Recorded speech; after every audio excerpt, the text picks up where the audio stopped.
Welcome to Foundling Fridays presented by Cut the Sith. Every week we break down the latest episode of The Mandalorian. This week's episode will be Season 2, Episode 3, Chapter 11, The Heiress, or Heiress, I don't know how to pronounce it. I'm very bad with words.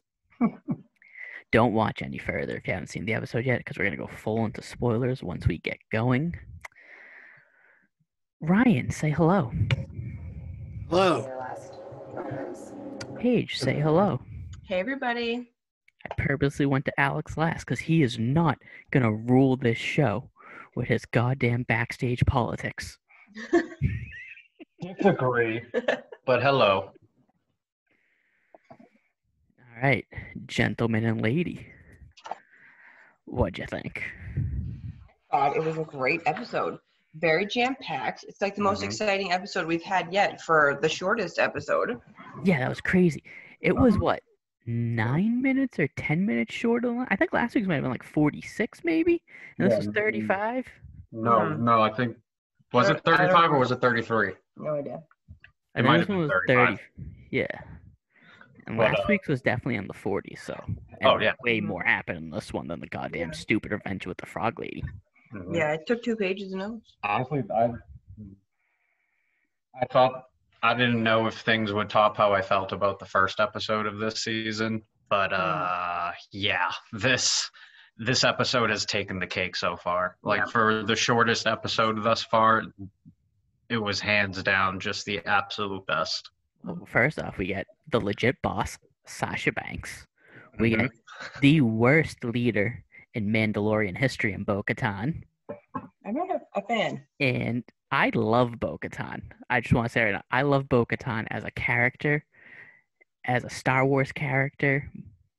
When she was part of the Death Watch with Pre Vizsla, when she turned on Maul's Death Watch, that was like when Kane turned on X-Pac. It was like heartbreaking. It depends on who you ask. Everyone felt for X-Pac in that moment. Again, it depends on who you ask. And then we get the name drop of my queen, Ahsoka Tano, who, I'm just going to say it right now, next week will probably be another filler episode. We may get a teaser of her at the very end, but episode 5, that's going to be Ahsoka's episode. And it's all thanks to these two men. That's right. And Bryce Dallas Howard. Let's not ignore the fact that she directed this episode and it was fucking fantastic. Someone tweeted out they need to give Bryce Dallas Howard a Star Wars movie. I retweeted that on both of my accounts, my official account and the Cut the Sith account, because that is 100% accurate. Give that woman a movie. They gave her dad a movie. Give her a movie. So, all right. What do you guys? What does everybody think about the Children of the Watch? Do we all think this is Death Watch? Alex is still my talking point. I literally messaged her with, "This is my talking point. Don't you dare talk about it." Segueing you into it. I know what you're doing. I know what you're doing. You're trying to set me up to talk more. I just talked, and now you're setting me up to talk more. Well, you had a great theory, so let's talk about it. Listen. Before you start, I like that it was, for people who I guess don't know the other shows, to hear about the history of his childhood and he actually, I'm not explaining it well, like who he comes from, the group that he's a part of is like clearly so different from them. Yeah.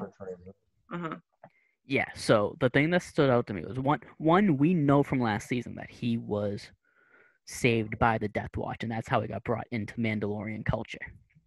But Bo-Katan does not call them the Death Watch. She specifically mentions the Children of the Watch. So my theory was that the Death Watch probably doesn't exist anymore, and the Children of the Watch is probably some spiritual successor that is basically the foundlings that the Death Watch brought in, and we're going to be the next generation of Death Watch growing up, becoming their own entity, their own unit, led by the Armorer, who is an ex-Death Watch member and a Darth Maul just Maul, not Darth. A Maul sympathizer, because she's still got the horns, and she's leading all the little children that they were going to make to the new Death Watch to the children of the Watch and has their own little ideals. Because the Death Watch walked around without their helmets on. The Death Watch did not have that you can't take your helmet off rule. That's a So Children she of the tweaked Watch some thing. stuff. Yeah. She probably saw what didn't work for Maul and kind of, Well, even then, you know. I feel like Even like Pre-Vizsla never, he took his helmet off all the time too. Yeah. he died without his helmet Like, on. did we ever see another Mandalorian who didn't take their helmet off before this? No, so that's why I think it's the. I'm assuming the armor is their leader. I don't actually have anything to base it on. I'm just assuming she is. When she took over, when the Death Watch fell, she gathered up the remaining members of Death Watch that were still alive, all the foundlings that they were like basically training to be the future of the Death Watch, formed their own little covenant, hid underground, and she started teaching them the old ways, the ancient ways of the Mandalorians. I'm going to assume, based on what Bo-Katan said in this episode, that in the ancient days, they didn't take their helmets off. And that's why they're the children of the Watch, because they are the successor to Death Watch, but not exactly Death Watch. Yeah. And That was cool. another thing I want to say to Bo-Katan before I keep rambling on too much, she has no right to that Darksaber. She never won it. Sabine gave it to her as a gift, and then she's all like, oh, I want my Darksaber back. You gotta help me. It's like, maybe you should win it in ritual combat, like a traditional Mandalorian. Now she has a chance to, though. If she does, It's her because she's right going to to show back up. Fight for it. Yeah, she has a Yeah. right to fight for it. Yeah. But I it was makes it also- seem like she has her little army going to take it for her. Like, I don't listen, know. Bo. I just made a note that I wasn't a fan. I didn't like her. I thought she was very, I don't know, kind of harsh. I Talked guess. a lot of shit about Bo-Katan so far, and I love her. I like her better in the animated shows. I liked her better in Death Watch, and that's my whole thing too. And she's like, oh, when the unnamed third person in their group was like, oh, he's one of them. And she's like, yeah, the children are of the Watch, bunch of religious zealots. Like, listen here. You were totally cool with Pre-Vizsla and Death Watch up until Maul killed Vizsla and took command of Death Watch. The only reason you left Death Watch and started your own little group was because Maul wasn't from Mandalore, and you don't believe an outsider should rule Mandalore. Yeah. Ryan was going to say something. I heard Well, also, I think, the way they snipped that was because they were offended that he called them not Mandalorians for taking their helmets off. it is true, because she's actually from Mandalore, and he's a foundling. I don't know about the other two, but she is from Mandalore. I think the attitude was basically because of that. Oh, he's one of those kind. Well, because, listen, I'm just going to say it right now. Bo-Katan, xenophobic. She was totally against outsiders ruling Mandalore. That's the only reason she leaves, because she was like, an outsider won't rule Mandalore. If Gar Saxon had killed Pre-Vizsla, took control of the Death Watch, and did step for step exactly what Maul did, she would have been there at his right hand the entire time. The only reason she left is because Maul wasn't Mandalorian. And so that is kind of funny seeing her now with Din, who's not part of the Mandalorian race. And the Children of the Watch, who I assume are also not part of the Mandalorian race. Because, again, I'm not basing this on anything. I assume they're a bunch of foundlings like Din, except for Paz Vizsla, who's definitely the descendant of Pre. No, who's a Mandalorian. There's some proof of that because Pre-Vizsla and the initial Death Watch were completely cast out of Mandalore, and they were living on that moon. So it doesn't seem it doesn't seem too far-fetched to think that they would have to pull essentially what the Jedi did to start boosting up their own numbers. Go to wherever the Separatists were screwing up and take whatever orphaned kids there were. I don't remember what I said this during. It may have been the first Thrawn Ascendancy meeting, but Star Wars is just groups of child slaves fighting each other over hyperspace lanes. 1,000%. 1,000%. True, yeah. Also, can we talk about the fact that Din's like, Mandalore's curse, anyone that goes there dies? Yeah. I kind of want to see what the planet looks like if he thinks that. Also, he's like the slow one of the group. Like, seeing them all together was great. Like obviously 4 Oh, Mandalorians yeah. is no match. Yeah. You know, like the stormtroopers didn't have a chance. Din's all style. He has the most expensive armor in the galaxy because apparently he has a high target literally just because what he's wearing. Mhm. He's walking out there with his like Shiny armor on. I don't know what rich people wear from clothing. I don't even know what name brands. Go with stuff like Vineyard Vines. God, if anyone ever tried to rob someone over Vineyard Vines, I would actually say a prayer for that person. So please go rob someone richer. But yeah, well, oh sorry, just getting back to the whole what the planet looked like. Well, when we talked, I think during the finale of season 1 about how he got the Darksaber, one of my guesses was that the Empire basically carpet bombed the planet because they couldn't take control of it. And Din says, he goes, once the Empire realized they couldn't take control of it, they made sure no one would actually live there. No one would have control of it. Yeah, I'm with you. I'm assuming they razed the place to the ground. Yeah. But I was gonna say during their first initial encounter, going back to the Children of the Watch, Din brings up says something to Bo. He says, "There's only one way. This is the way of the Mandalore." He doesn't say this is the way of the Mandalorians. He doesn't, say anything like that. I think I'm gonna go ahead and say that's a direct reference to like Mandalore the Great or Mandalore the Ultimate or something like that. Like, one of those first initial leaders of Mandalore. And the fact that Bo-Katan's running around calling people extremists, meanwhile she was number 2 of Death Watch. Yeah. That's what I'm saying. It's like Calm I down. loved Bo-Katan in Rebels and Clone Wars. Mostly Clone Wars. And she's like acting like a hypocrite kinda. A little bit.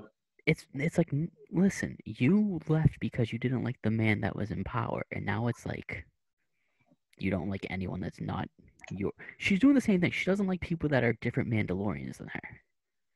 Yeah. Yeah. Din's people are like, don't take her helmet off, and she's like, those guys are weirdos because they always leave their helmets on. I did want to make a quick mention, though. I was super duper happy that the rumors weren't true about Sasha Banks and that she wasn't. Those weren't rumors. It was all over the internet, and people kept talking about it. No, the rumors were like, Ahsoka Tano's in the show, which is true. Tamara Morrison's back, which is true. Bo-Katan's being played by her voice actor, which is true. The Sasha Banks thing, as Sabine, was never a rumor. Sasha Banks got cast, and a bunch of people on Twitter was like, well, Sasha Banks has purple hair, so she must be Sabine. That's a rumor. That was not a rumor. That was a bunch of dumbasses on Twitter. She didn't even have purple hair in the episode. Her hair was black. Oh, thank God. She shouldn't have purple hair. Cape was purple, and that's why I was freaking out. I did like that, the whole aspect of kind of like, I don't want to say no names because at least Sasha Banks got a name in the show, but the other guy didn't. I didn't pay too much attention to the credits, but I don't look at the credits. The only time I actually never paid attention to the credits was last week, where I think it was the 10-minute like review video on like the Star Wars Explained channel, and I'm pretty sure he says in that video is like, it says Frog Lady in the credits. I was like, oh man. Damn right. And I forgot to check if it said Frogman in the credits for this one. She started crying when they met. I did not cry. I almost just dropped an F-bomb. I was gonna say, I wanted Baby Yoda to eat the little tadpole. I like that he trusted her to leave the asset with her, but then when he saw the egg thing again, he's like, oh good, I'm back with the eggs. And then when that one hatched, I swear he's like, okay, I want to eat this more now. I don't know if this was mentioned the last episode that we talked about it, but the Frog Lady voice was actually D. Bradley Baker. Was it? I don't think that was mentioned last time. Yeah, so he did the voice of Frog Lady. Well, voice or croaking of Frog Lady. He can't voice the clones in this one because they're all being played by Tamara Morrison. I assume that would mean he did the voice of Frog Man, too. Yeah, probably. We also got another great actor in this episode. My absolute favorite villain from Sons of Anarchy, good old Titus Welliver. Is this the second time we got a Sons of Anarchy character? Pause. Because we got Bobby last season. Mm-hmm. Yep. True. Pause. Alex gets me all hyped up because he watched it earlier, and I waited till 8:30 so I could make sure I was awake, right? So he's like, a big character's gonna come in, like it's gonna be good, like whatever. You hyped it up. Character. I'm thinking it's like another Star Wars character that I'm going to be so stoked about. He's like, it's Jimmy O! Like when he came on the screen, I was like, that's it? Everyone else was like, Bo-Katan! Alex I was like, I'm so let down right now. He sent me a text in all caps that said, Jimmy. And I was like, did my brother post something on Facebook? Oh, no. Jimmy was my all-time favorite villain in Sons of Anarchy. Dude, he deserved better. Well, Jimmy's character looked at those guys and he's like, idiots. Like, he just He didn't have his Irish accent. had it. I'm assuming there's not a lot of Irish people in the Star Wars universe. Yeah, probably not. But I did kind of like that. I don't know. I was kind of thinking about it earlier after the first time I watched the episode, after his character bit down on like the electrocution pill. That was awesome. Yeah, that was All I could really think in my head is like the Imperials there are essentially like the ending days of the Nazis. Yeah. Like they're all getting caught. They're all essentially carrying cyanide pills on them at all times, and they essentially have like kamikaze orders. Yeah. You know, I gotta respect though a man putting the Empire above his own life. He was 100% just like, I'm gonna crash this ship to make sure they don't get this ship. And then when they caught him, he's like, I'm gonna kill myself because one Moff Gideon's gonna kill me anyways. And if I'm gonna die, I'm gonna die without giving you any information. So suck it. I did like how he was programmed to like kill the two pilots and then take the ship down. I like how Gideon doesn't hang up the transmission until those two are dead. Yeah. He wants to make sure that his subordinate is following orders. He stayed on until they both got shot. It was after they died. He like hangs up the call. He's like, all right. And it's like, honestly, it's like there was only like a quick little expression on his face, like, all right, this is the way it's gonna go. Here we are. That was great.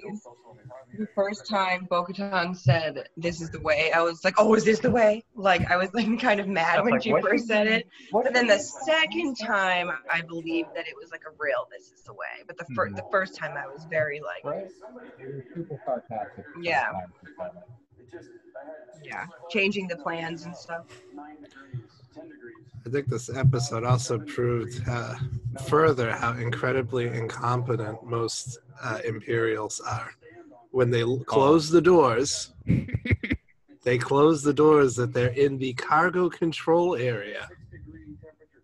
Yeah. Especially on the lead imp's face, because I'm not sure what his name was. I forget what his name was, but he's just like, oh, they took the cargo bay, did they?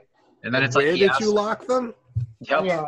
And then he asks a second time, and the back door just opens, and I was like, huh, bye, guys.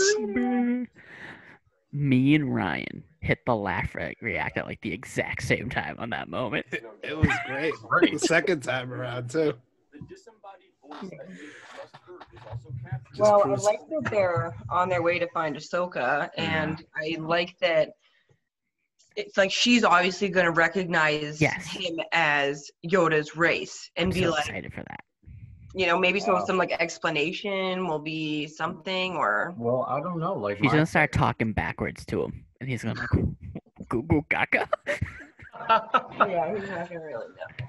So my question about Ahsoka, since we just got on to her, is, and I wish Steve was here with us tonight. Miss you, buddy. But I was gonna, because I don't remember. Don't start. Me and Steve watched at 6 a.m. and talked to each other about this already.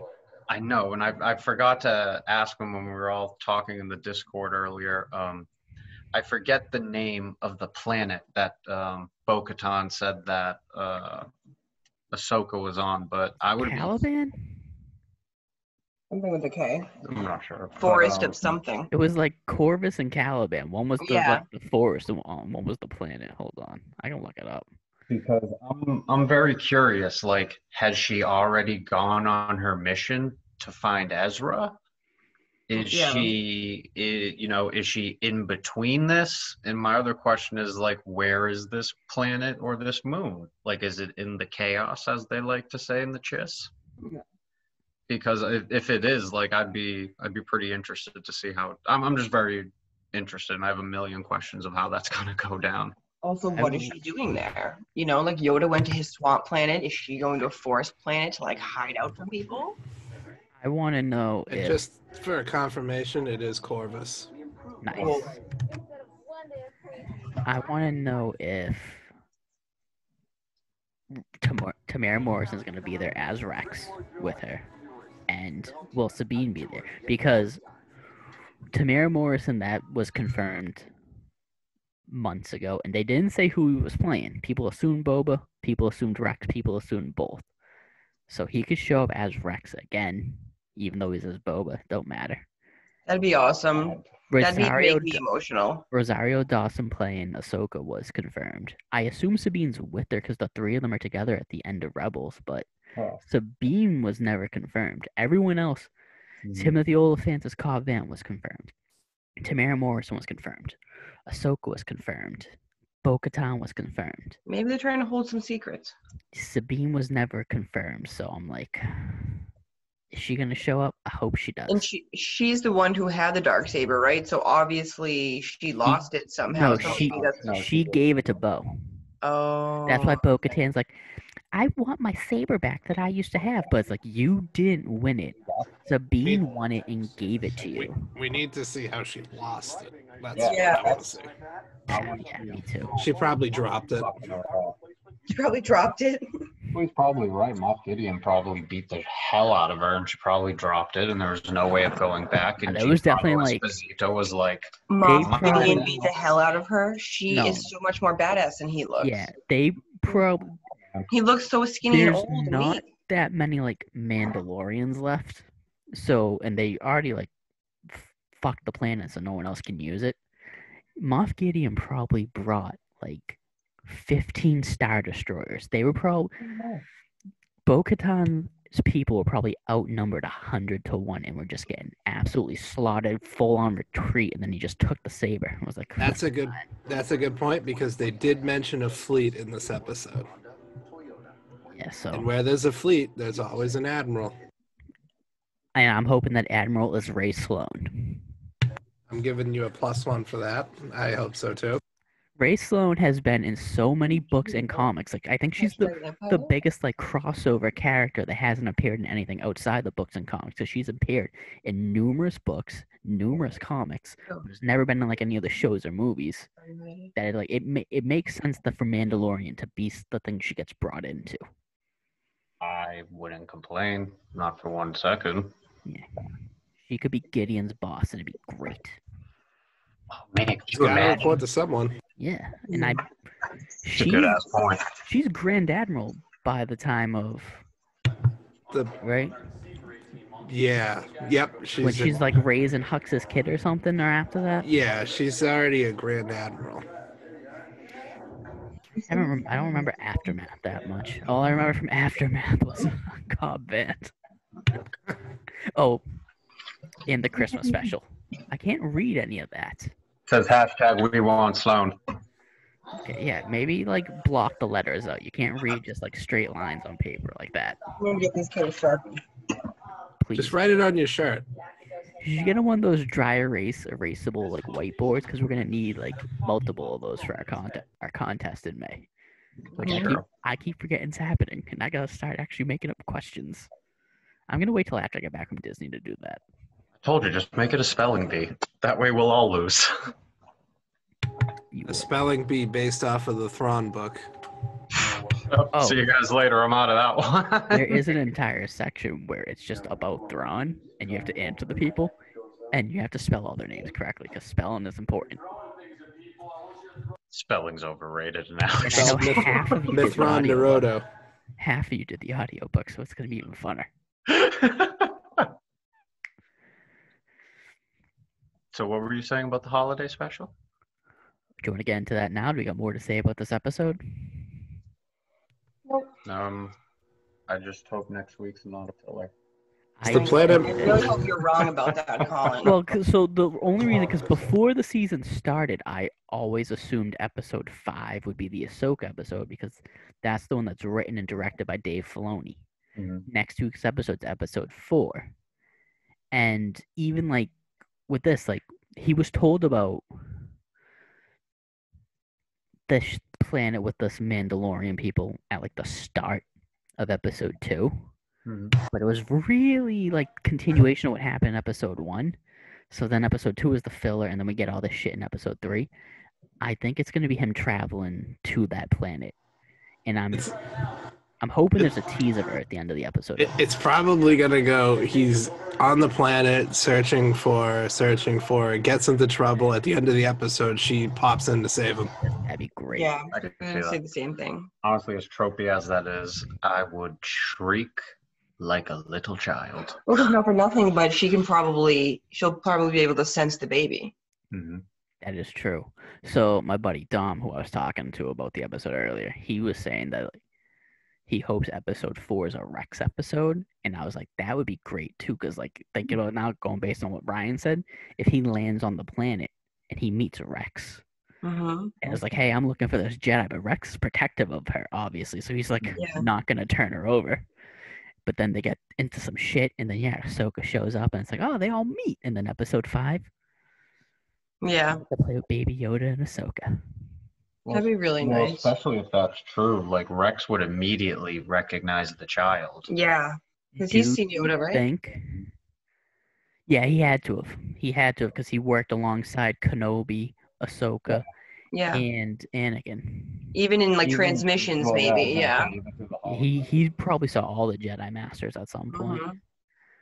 Do you think at the end of, say, episode 5, if that's the episode, there's gonna be some moment where he's like, "I'm leaving him with you. Take him, Ahsoka." And then we get that heart-wrenching moment, like in that episode where Ash was gonna leave behind Pikachu with the rest of the Pikachus, Yep. and then he goes back for him. He's like, "No." The episode was heartbreaking. The problem is though, they did that last season. In the 4th Yeah. episode, it also only lasted about 5 minutes because they all got attacked. It'll probably be he'll stay there with them. Obviously. So another tidbit is that this episode, that's the next one, is actually directed by Carl Weathers. Ooh. Oh, so is he gonna get Grief Karga and Cara Dune in episode 4, and then go to Ahsoka with them? Like, hey, I need backup for this Jedi. That Because makes sense. from the trailer, there is a scene where he meets up with Grief Yeah, I Karga saw and that. Cara Dune together. So could that be episode 4? It's like, all right, he goes to them too. He's like, I need to go to this planet because this is where the Jedi is, but I want backup because the only story I've heard of these Jedi is that they have laser swords and magic hand powers. Or also that his ship is kind of still messed up, and maybe That he too. stops there to get like resources and stuff too. Maybe she has a job that he can do to make money to fix up the ship more. Well, and I'm This like, is definitely gonna be a filler episode. Well, I don't know, because now that I'm thinking about it, This could be, excuse me, this could be the episode from the trailers that we see with obviously the 3 of them and Blue our guy? favorite, and our favorite blue fish. Yep. So does he? Good job. How does he retrieve his bounty money? Because he said last week about the 3 prisoners, like I could forego the bounty money. It's like they don't owe you bounty money. You just Isn't it? left them in the prison. Isn't it just like scanned, like they add it to your account? I would Something hope like that. it's direct I deposit. thought that's how credits worked. Yeah, me too. Well, not if it's Carl Weathers. He's Only paying you in calamari flan. True. It looked like, Goddamn cheap ass Apollo Creed. Didn't he use that to pay for like the soup or something? Yeah. He tried to. the information, yeah. Yeah, that's it. Yeah, he used the calamari flan, but it came in handy. Yep, there you go. I forgot about that too. I noticed that earlier. And Carl Weathers paid him in the first episode. He knew. He obviously knew that he was going to go there. He knew he's like someday he's gonna see a Mon Calamari in an amazing cable knit sweater, just looking absolutely dapper. Did we ever stop to think that maybe Din is just a touch force sensitive? I would love that. Maybe that's Well, why I don't he know. connects with the baby so much. I don't know. Listen, Alex, you can Maybe be that's force why sensitive he without sensed being taking able to the tap money. into the force. You never know. If everybody's saying if everybody's saying what's his face that we hate now from the new trilogies, the actor, what's his name? I don't Never hate mind. anyone from the new trilogy. Never mind. I liked the new trilogy. I do think the Maul movies would have been better because it's Maul. I could What? take or leave the new trilogy. Didn't one of the actors end up saying like, oh, like he like was over Star Wars? Which one was that? I think that was all three of them at one point where they said they were just like done with it. But I was like, I'm fine. Probably Boyega first. His interview was the big one that blew up. Yeah, his character. But They're his saying he was force sensitive, right? yes, his thing though was based on like Disney being like racist. So we have to take his side Totally. because I don't know what happened, but if a mega corporation is being called for being racist, I just assume they are. I'm just going to point out that it's very disappointing how he went from slicing down stormtroopers with a lightsaber to suddenly disappearing into the background as the series went on. I think, and he alludes to this himself in that interview. If JJ directed the whole trilogy, he would have been basically like the main character, and he would have been force sensitive, because he says like it's built up to it in 7, Yeah. and in 8 they go away from it, and then he says in the interview, he goes, "Don't blame JJ. He tried to basically like resurrect what he did." I don't hate Rian Johnson. I don't hate The Last Jedi like everyone else does on the internet. There's like 50-50 I'm just going to say, having a trilogy with different directors is a bad idea. That's what I was about to say. They should have either given Rian Johnson the whole trilogy or J.J. Abrams the whole trilogy. They had 3 different directors at one point. They didn't like the way the reaction to 8 was. They didn't like the reviews, I think, that Colin Trevorrow, I think that was that he got for the movie that he released like before episode 9, like his own like standalone movie. It got like bad reviews, so they're all right. And then they had all the backlash from episode 8. So then they fire Colin Trevorrow and they bring in JJ because he did 7. And it's like, well, now it's like, what are you doing? Either have one person direct all 3, or get someone else to replace Colin Trevorrow, but just don't make it the guy that did 7. Because here's the thing: you should have had one person do the entire trilogy. That's really all it comes down to. I was going to vote for George Lucas on that one. And it doesn't have to be direct because the original trilogy had 3 different directors, but it was one story. Mm-hmm. Well, they tried to make it one story. Yeah. Right? So It was all helmed under George Lucas, though. You know, it was all basically all his brain trap. That was the thing, though. So it's not even the fact that they had different directors. It's JJ and Rian Johnson had 2 completely different ideas of what to do. So it's like their ideas didn't mesh. So either one of them should have had full control, but the worst thing to do was to Should bring give it to back both of them. JJ, because what you knew was going to happen when bringing back JJ was, depending on doesn't matter how you felt about episode 7 or 8, bringing back JJ to direct 9 meant that he was going to erase everything that happened in 8 and try and reconnect it to 7, and then it just gets too convoluted. Mm-hmm. Oh yeah. So maybe Din's force sensitive back to the episode. Yeah. So, getting back to that. He may be. I would have loved that. No, maybe not like in a way that really matters, but just like a teensy. Maybe that's why he's such a good. As long as he ends up with the Darksaber by the time the series ends, I'm okay with anything. Oh, And Ryan, then he you think? passes it down to Baby Yoda when he dies, and Baby Yoda is the ripe age of 100. Because the Darksaber is too cool just to be relegated to a character that's not on screen all the time. Well, they haven't really brought it up like much between that episode we see him use it in last season and then now. This was the first time we've seen Gideon this whole season so far. They also haven't named it yet, have they? They haven't called it specific. Did they specifically call it? She said When she had her whole Assassin's Creed blade against that guy. the hidden blade. When she had it to his neck, she was like, "Does he have the dark saber?" He's like, "If you have to ask, you know the answer." Oh, okay. So, but that before that point, No, It it wasn't hadn't been named. It's the coolest looking lightsaber. How come no one's recreated that in the universe? Yeah. because it's a Mandalore only thing. Let's leave it as a Mandalore only thing. The bastard child of Obi-Wan Kenobi and Duchess Satine, Corky Kreese, could make his own dark saber. No, no. Corky is That definitely their bastard love exists. child. Oh boy. He's the bastard of Mandalore. He's gonna walk out like Jon Snow with his dark saber. I hope not. I really hope not. No, it's been too long. I'll take People would But hate what it. color would that dark saber be? You can't have two that are the same color. Make it white. White. No, But now you're just encroaching on the silver Jedi blades. I mean, he could just make it the same color as his dad's lightsaber. I was gonna say that. What was Jar That's what Jar's it's thinking. lightsaber's color? I was going white just because of Game of Thrones with with Ghost. Yep. Toads. Corky Kreese is easily the bastard son of Obi-Wan Kenobi and Duchess Satine. I mean, it's very convenient that. Is he going to lead the Red Chiss army? Oh, Did you? Oh, Ryan, I didn't send you that picture, did I? Hold on. Everyone else talk amongst yourself while I send Ryan this picture. Everyone else. Everyone else is only two other people. No, you can talk to them, Ryan. You don't need to wait for me to send you the picture. I thought that Yeah, was I think implied it by was what a you good said. episode. Anything else in our notes? All in all, I'll give it a. The landing was really rough in the beginning. Well, Yeah. And then it was So Sunday. so people each week are ranking, rating their every episode of the series from like out of 10 and like ranking their episodes from like favorite to least favorite.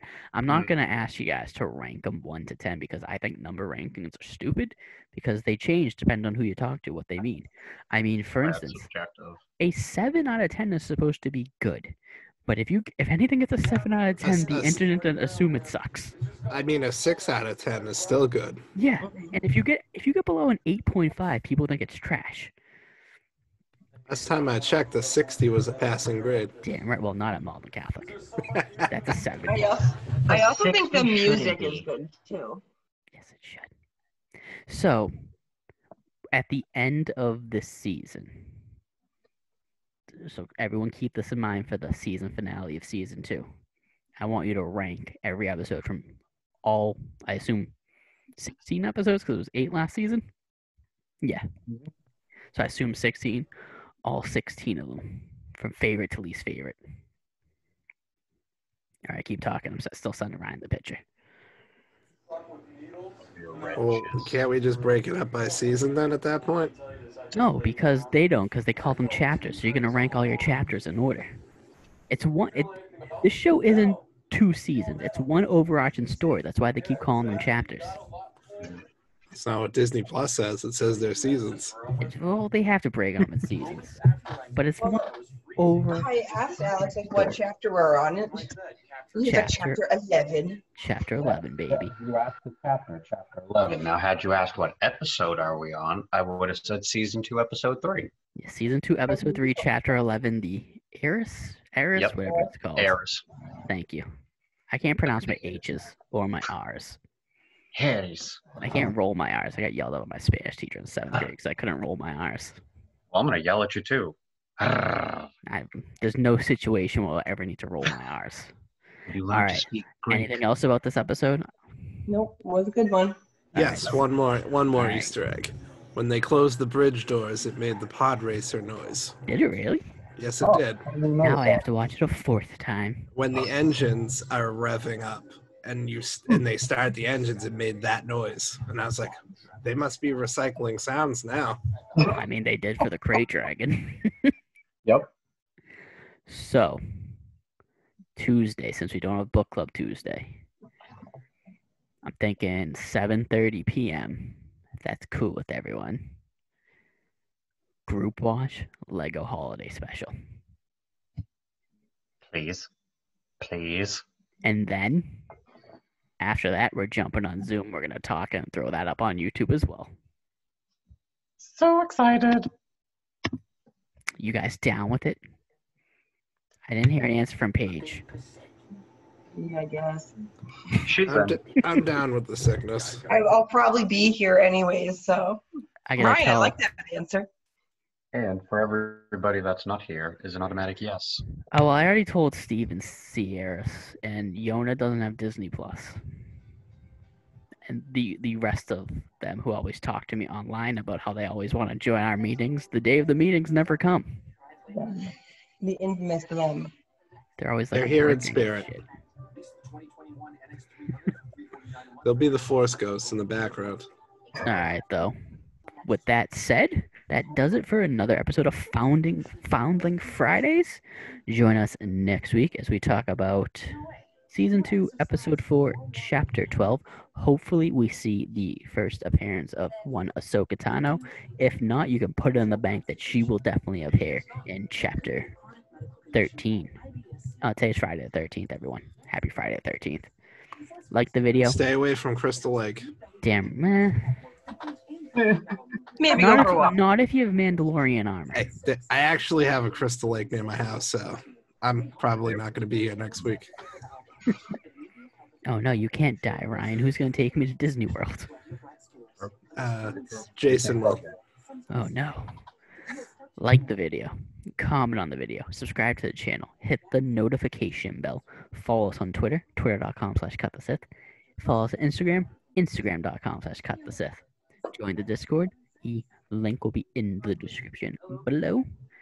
And yeah, I think that's it. Go Darksaber! This is the way. Yes, it is.